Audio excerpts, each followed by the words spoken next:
Hey guys, so I just want to go over how to learn from digital materials.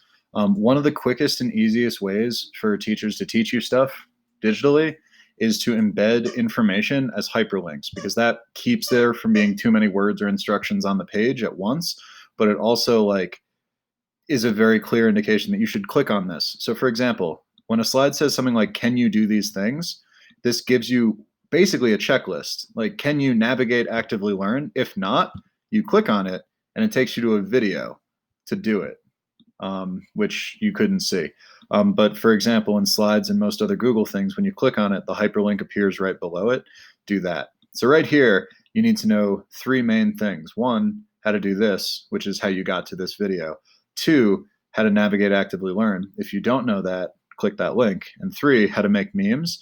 But then see this sub bullet gives you two different ideas.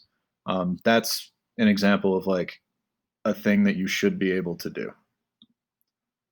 Hope that helps. Good